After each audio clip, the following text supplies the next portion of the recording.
Hello, coucou à tous, bienvenue sur la chaîne Budget and Life by Mimi. J'espère que vous allez bien, moi ça va et j'espère que tout le monde va bien chez vous. Aujourd'hui nous sommes le mardi 22 novembre et on se retrouve pour l'établissement de mon budget prévisionnel pour décembre. Alors, il faut savoir que chaque mois, même quand je ne filme pas mon budget, je le fais puisque ça permet de voir au centime près où va votre argent et puis ça vous permet de bien visualiser chaque poste de dépense. De toute façon, moi, je suis addict au budget. Au départ, ça n'a pas été évident. Il a fallu prendre le coup de main. Mais maintenant, je ne pourrais pas ne pas faire mon budget. Donc, si vous découvrez ma chaîne, bienvenue, je suis Mimi. J'ai une quarantaine d'années, je suis mariée, maman de 2 jeunes et j'adore partager sur cette chaîne tout ce qui tourne autour du budget, des finances, de l'épargne, mais surtout des économies. Alors, si tu me découvres, bienvenue sur la chaîne et puis abonne-toi. Donc, sans plus tarder, on voit ensemble ce fameux budget. Alors, en revenus divers, nous avons mon salaire qui devrait s'élever à 2 400 € environ. Je dis environ parce que ça reste un budget prévisionnel. Nous sommes aujourd'hui 22 et mon salaire va tomber lundi 28. À ce moment-là, je vais réajuster à la hausse ou à la baisse. Mais je pense que ça va être plutôt à la baisse puisque vu que je paye plus d'impôts, bien que normalement nos salaires ont augmenté, ben je gagne un peu moins puisque les impôts, ça y va.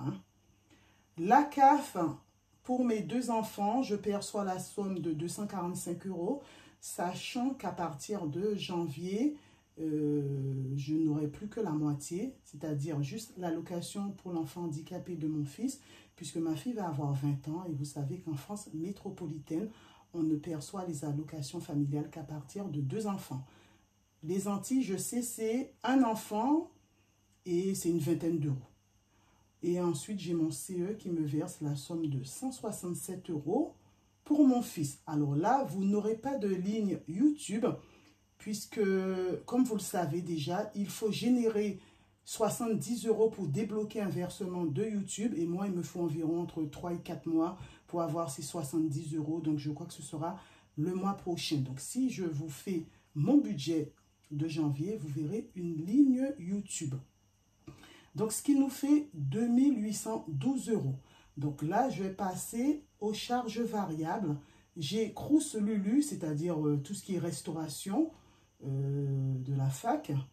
Je lui donne 80 € et elle fait ce qu'elle veut avec. Mon mari lui donne 100 €.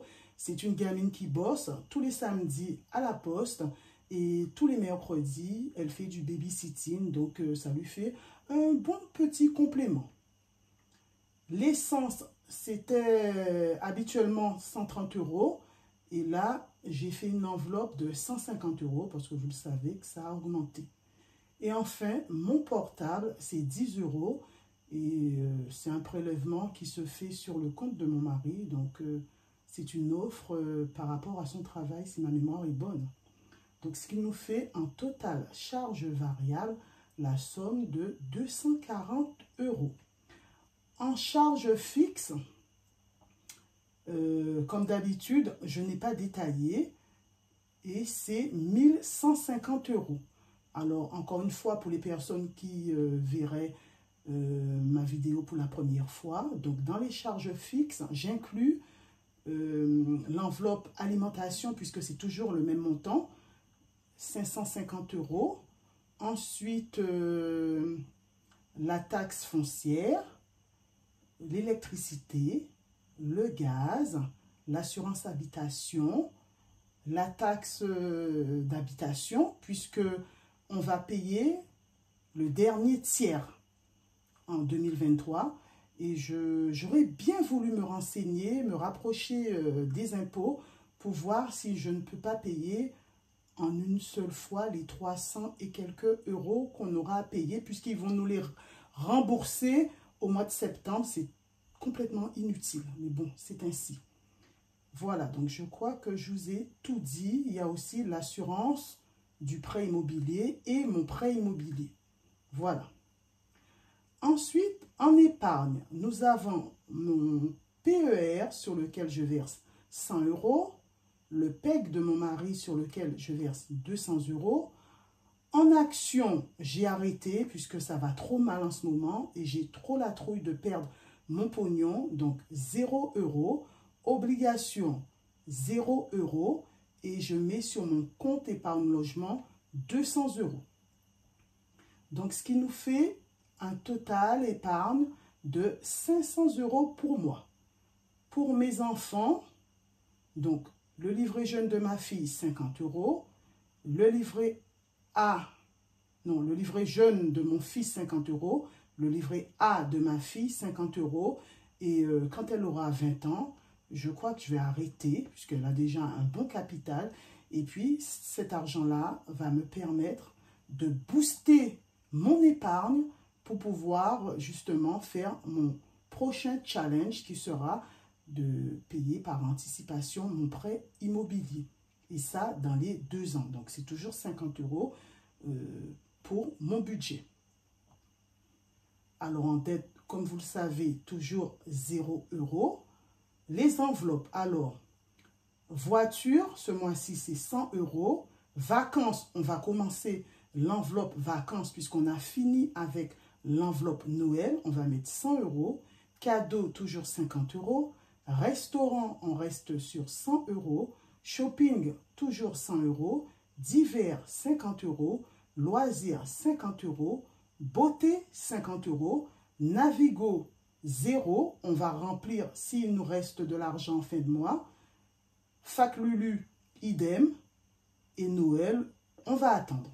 Donc, total enveloppe, 600 €.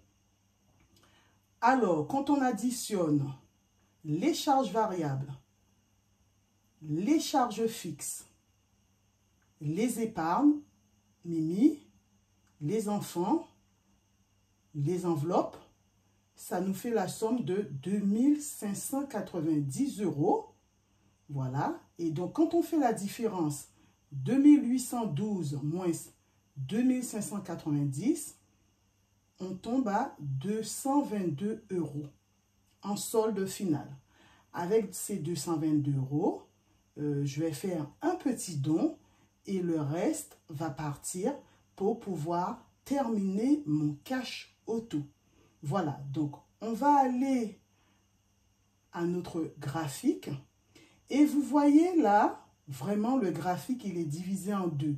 D'un côté, vous avez les épargnes ici et les enveloppes. Et de l'autre côté, vous avez les charges fixes et les charges variables qui représentent 50% du budget. Et on vous dit un budget bien établi, c'est 50% pour les factures, 30% pour les envies, les plaisirs, donc on va dire les enveloppes, et 20% pour les épargnes. Alors, les épargnes, vous voyez, le cash auto, c'est de l'épargne. Hein. On peut considérer que c'est de l'épargne parce que de toute façon, quand j'aurai fini avec mon cash auto, cet argent-là va partir dans mes épargnes. Donc, 18% pour moi, 4% pour les enfants, ça fait 22%.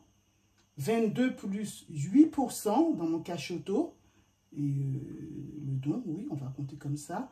Ce qui nous fait 26, 32% d'épargne. Mais bon, c'est pour vous montrer en gros. Mais là, réellement, on va dire 22%. Et ça respecte vraiment le budget 50, 30, 20. Voilà. Donc, je n'ai plus rien à ajouter. J'espère que vous aussi, vous faites votre budget, que vous arrivez à mettre au moins 10% de votre salaire de côté. De toute façon, même si vous ne mettez pas 10%, essayez de mettre en début de mois quelque chose. Et ce sera toujours ça d'épargner. Voilà les amis, on va s'arrêter là. C'est ainsi que se termine la présentation de mon budget prévisionnel pour décembre. N'hésitez pas à liker, à commenter et à vous abonner si vous aimez mon contenu. N'hésitez pas aussi à me joindre sur mon Insta. Je partage des petites tranches de vie comme ça.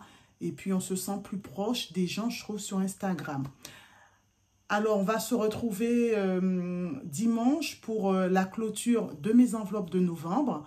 Sur ce, prenez soin de vous, prenez soin des vôtres. Et moi, je vous dis à bientôt dans une prochaine vidéo. Bye!